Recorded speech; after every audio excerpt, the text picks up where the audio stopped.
नमस्कार साथियों, उज्जवल पाटनी शो में आपका स्वागत है। मैं क्रिकेट का प्रेमी नहीं, लेकिन एक क्षण ऐसा है जिसको मैं आज तक नहीं भूल सका। नेट वेस्ट सीरीज का फाइनल चल रहा था। इंग्लैंड ने 325 रन बनाए थे, गांगुली ने जोरदार 60 रन जड़े थे 43 बॉल्स पर, लेकिन उसके बाद हालत पतली हो गई। 150 से कम में 5 विकेट गिर चुके थे। द्रविड़ आउट, तेंदुलकर आउट, किसी को उम्मीद नहीं थी इंडिया जीतेगा। और अचानक 325 के इतने बड़े स्कोर को डिफेंड करते हुए इंडिया जीत गया और स्टेडियम तालियों से गूंज उठा। लेकिन उस दिन ये तालियां मैच जीतने के लिए नहीं बज रही थी। उस दिन एक ऐसी घटना हुई थी जिसने भारतीय क्रिकेट का इतिहास बदल दिया और एक नया भविष्य तय किया। सौरव गांगुली भारतीय कप्तान ने अपनी टी शर्ट उतार कर जब हवा में घुमाई तो पूरी दुनिया हिल गई। कहने लगे लोग, अरे लॉर्ड्स में ऐसा कर दिया, जेंटलमैन का गेम तार तार हो गया। लेकिन गांगुली ने जवाब दिया, इंडिया में एंड्रू फ्लिंटॉफ ने ऐसा ही किया था। और उस दिन से भारतीय क्रिकेट सिर्फ गांधी जी वाला नहीं रहा। उस दिन से भारतीय क्रिकेट सुभाष चंद्र बोस का भी हो गया। और उस दिन के बाद नए हिंदुस्तान, एग्रेसिव हिंदुस्तान, आक्रामक हिंदुस्तान, टिट फॉर टैट वाले हिंदुस्तानी टीम का जन्म हुआ। और उस टीम ने आज तक पीछे पलट कर नहीं देखा। Full toss. They go for the single this time. Ganguly with his shirt off, Flintoff style this time. आज मैं बात कर रहा हूं सौरव गांगुली की। सौरव गांगुली क्या है? इंडियन टीम के कैप्टन थे, कमेंटेटर थे, और जिस बीसीसीआई ने बड़ा बेहबरू करके निकाला, उसी बीसीसीआई के आज वो प्रेसिडेंट हैं। दोस्तों, 100 टेस्ट मैच और भारत की जमीन से बाहर सबसे ज्यादा टेस्ट की जीत, 300 ओडीआई, चौथे highest test run scorer, Padma Shri, बहुत सारे रिकॉर्ड और अवार्ड हैं। लेकिन क्या आज ये उज्जवल पाटनी शो सौरव गांगुली की क्रिकेट जर्नी बताने के लिए नहीं, सौरव गांगुली की लीडरशिप बताने के लिए, जिसने हिंदुस्तानी टीम का कल्चर बदल दिया। यदि आप अपने बिजनेस का कल्चर बदलना चाहते हैं, यदि अगले 20, 30, 50 साल को डिजाइन करना चाहते हैं, यदि आप एक एम्प्लॉय हैं और अपनी टीम को सही तरीके से नर्चर करना चाहते हैं, तो आज का ये वीडियो आपको अद्भुत और असाधारण लेसन देगा। जितने भी लोग सिल्वर स्पून में पैदा हुए हैं, जितने भी लोग लग्जरीज में पैदा हुए हैं, अब सब के लिए सबसे बड़ा लेसन, सौरव गांगुली एक महाराजा की तरह पैदा हुए थे, कलकत्ता के सबसे रईस परिवारों में से एक। बचपन से लग्जरी में पले बढ़े, कभी तकलीफें नहीं झेली, पता ही नहीं था प्रेशर क्या होता है, और क्रिकेट खेलने लगे। सेंट जेवियर्स की टीम से बचपन में खेल रहे थे। 12वें खिलाड़ी के रूप में मैदान में पानी लेकर जाना था, मैदान में कुछ मैसेज ट्रांसफर करना था, कुछ सामान जमाना था। उन्होंने मना कर दिया, मैं ये नहीं करूंगा।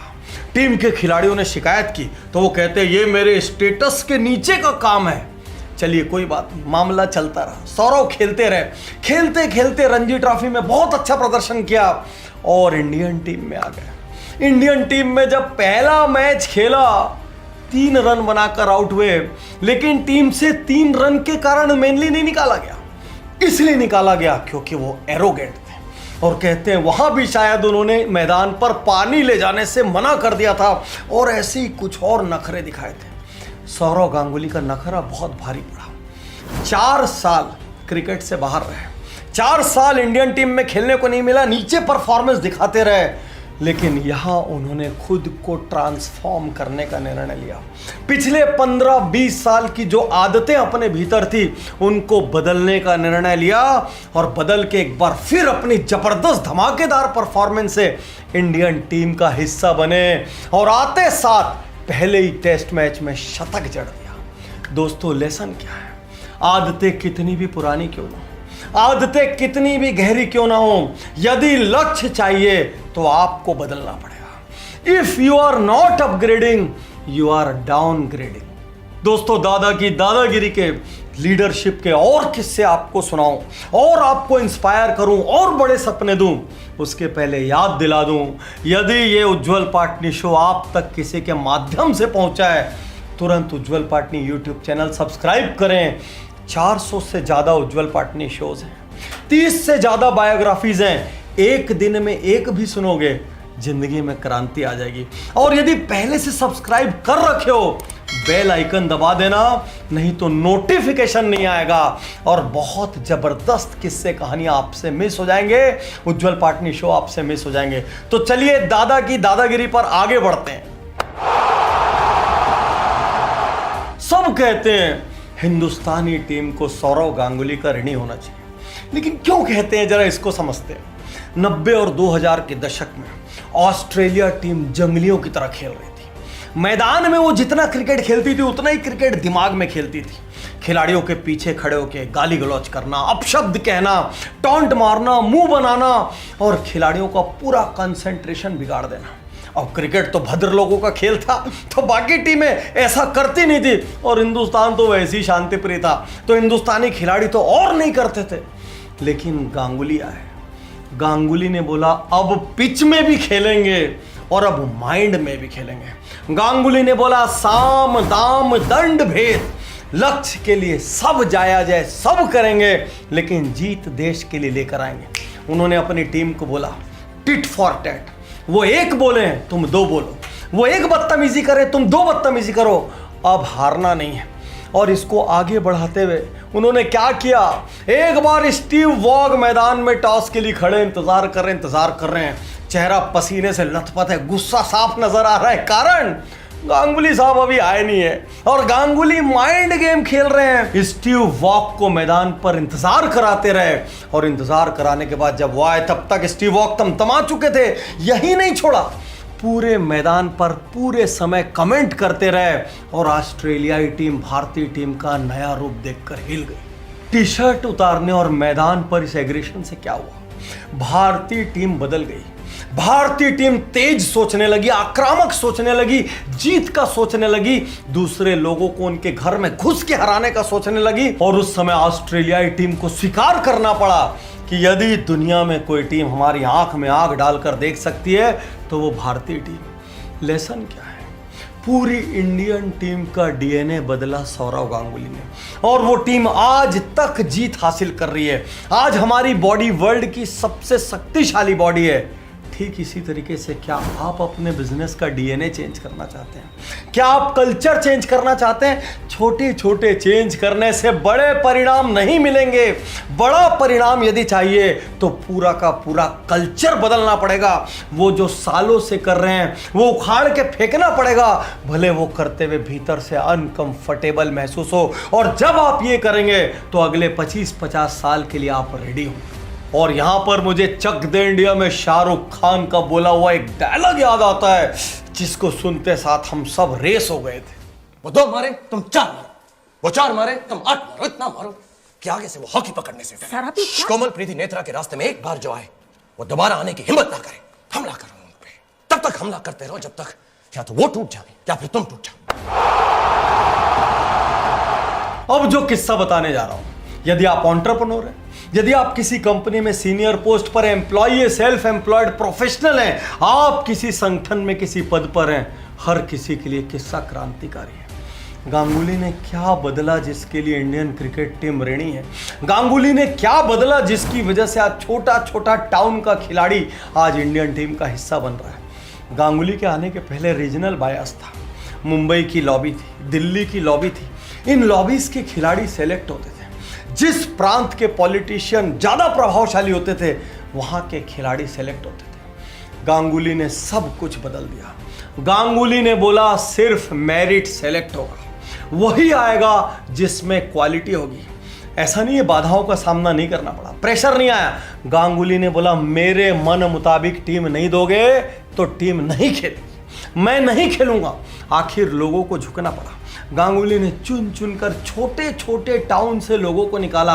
हरभजन खुद कहते हैं यदि सौरव गांगुली ने मुझे नहीं चुना होता तो आज मैं कनाडा में एक ड्राइवर बनकर बैठा होता। गांगुली ने सैकड़ों टैलेंट्स को मौका दिया और गांगुली ने इंडिया टीम को मेरिट बेस्ड टीम बना दिया, क्वालिटी बेस्ड टीम बना दिया। आज आपसे कहता हूं, जब आप अपने आप प्रमोशन दें, ये ना सोचें कौन मुझसे मीठा बोलता है, कौन मुझे बटर करता है, कौन मेरा रिश्तेदार है, कौन मेरा कलीग है।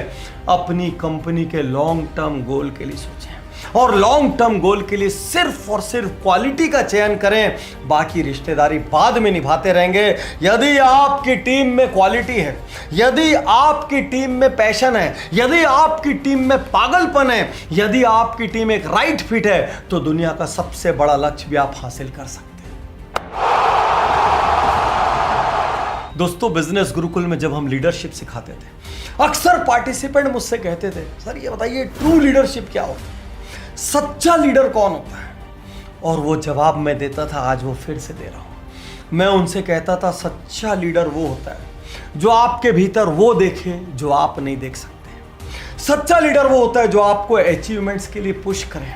सच्चा लीडर वो होता है जो आपके मुंह पर सच कहने का साहस करे। सच्चा लीडर वो होता है जो आपके कंफर्ट जोन को तोड़ दे। और सच्चा लीडर वो होता है जो आपके हारने पर भी आपके साथ खड़ा रहे और आपसे बोले, फिर से प्रयोग करो, देखते हैं जो होगा देखा जाएगा। वो लीडर थे सौरव गांगुली। सौरव गांगुली के लीडरशिप में बहुत सारे प्लेयर्स ने अपने पीक को छुआ और आज तक वो उनको धन्यवाद देते हैं। अभी हाल में ही केबीसी पर एक दिन गांगुली और सहवाग को देखा। कहे भले कुछ भी ना, लेकिन सहवाग की आंखों में गांगुली के लिए सम्मान साफ नजर आ रहा था। क्यों ना, आज तक सहवाग ने बात कई बार कही है, मैं जो कुछ भी हूं गांगुली की वजह से हूं। अच्छा लीडर वो होता है जिसको ये मालूम होता है कि उसकी टीम में जो खिलाड़ी है किसको कैसे मोटिवेट किया जाता है। और ये शायद खूबियां थी सौरव गांगुली में, क्योंकि मुझे याद है जब वो हमारे रूम में आते थे तो हमें यही कहते थे कि तुम चिंता मत करो, अगले 2-3 सीरीज तक तुम पक्के हो, तुम जाओ और अपना गेम खेलो। सहवाग को ले नहीं रहे थे इंडियन टीम में, लेकिन गांगुली अड़ गए, वो खेलेगा, और फिर उसने अपनी जगह बनाई। एक दिन गांगुली कहते हैं, सहवाग ओपनिंग करो। सहवाग हड़बड़ा के कहे, पाजी मैंने तो कभी दिल्ली की टीम में ओपनिंग नहीं की। उससे गांगुली कहते हैं, अरे कोई पैदाइशी ओपनर थोड़ी होता है, चल ट्राई कर। और कहते हैं, यदि सहवाग ओपनिंग नहीं कर रहे होते तो सहवाग को टीम में लगातार अपनी जगह बनाने में जान निकल जाती। आज सहवाग गांगुली के इसलिए ऋणी है क्योंकि गांगुली ने उनको पुश किया। बहुत से खिलाड़ियों को गांगुली ने पुश किया। जब एक एक्स्ट्रा बैट्समैन की जरूरत होती है तो गांगुली द्रविड़ को कहते थे, जाओ विकेट कीपिंग करो। और द्रविड़ हैरान परेशान, वो तो जेंटलमैन थे, कुछ कह नहीं पाते थे। लेकिन बाद में उन्होंने कहा कि गांगुली की वजह से मैं वो कर पाया। और यहां तक कि गांगुली ने खुद को भी नहीं छोड़ा, दूसरों को ओपनिंग की जगह देने के लिए खुद कभी 3rd पोजीशन पर बैट किया, कभी 4th पोजीशन पर बैट किया। तो जब आप फ्रंट से लीड करते हैं, जब आप खुद को पुश करते हैं, जब आप अपनी टीम को पुश करते हैं, तो चाहे बिजनेस हो, चाहे फैमिली हो, चाहे कैरियर हो, कोई ताकत आपको सफलता पाने से रोक नहीं सकती। और यदि आप अपने कंफर्ट जोन में बैठे रहते हैं, आप सोचते हैं जो मैं करता हूं वही मैं करता रहूं, आप सोचते हैं जो मुझे आता था वही मैं करता रहूं, आप कभी भी बाउंड्री लाइन के बाहर चौका छक्का नहीं मार पाए। दोस्तों, अधिकांश एंटरप्रेन्योर, अधिकांश एचओडी क्या चूक करते हैं? वो सत्ता के सारे केंद्र अपने हाथ में रखे रहते हैं।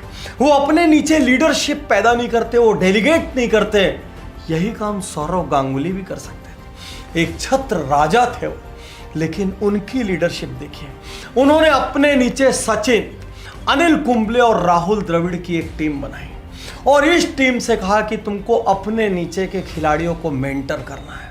और इस तरीके से उन्होंने कल्चर का निर्माण किया जिसमें सेकंड लाइन को डेलीगेट करके खड़ा किया और उस सेकंड लाइन से बोला, अपने नीचे की लाइनों को खड़ा करो। दोस्तों, यदि यही चीज आप बिजनेस में अपनाएं, यदि आपके बिजनेस में आप सेकंड लाइन तैयार करें, तो बिजनेस का तेजी से विस्तार कर पाएंगे।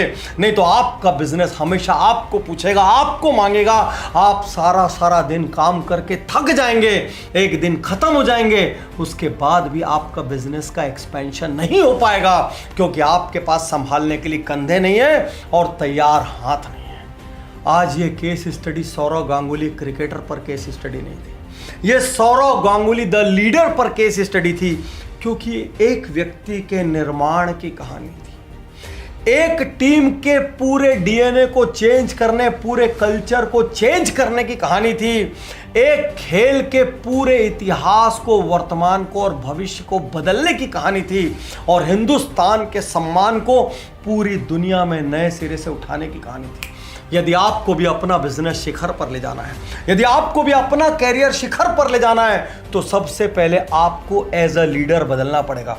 जिस तरीके से एक महाराजा, नो कॉम्प्रोमाइज महाराजा सौरव गांगुली एक कॉम्प्रोमाइजिंग लीडर बनते हैं, एक फाइटर लीडर बनते हैं, एक अकोमोडेटिंग लीडर बनते हैं, एक एथिकल लीडर बनते हैं और एक टीम को खड़ा करते हैं, एक राष्ट्र को खड़ा करते हैं, उसी तरीके से आपको भी अपनी कंपनी को खड़ा करना पड़ेगा। आज यहां मैं आपसे पूछता हूं, इन सारे लीडरशिप लेसन्स में से क्या लगता है सबसे पहले आपको कौन सा लेसन अपनाने की जरूरत है? उज्जवल पाटनी यूट्यूब चैनल पर कमेंट में आकर जरूर जवाब दें। हमें आपके कमेंट्स का इंतजार रहेगा। शुक्रिया, धन्यवाद, थैंक यू। मैं तैयार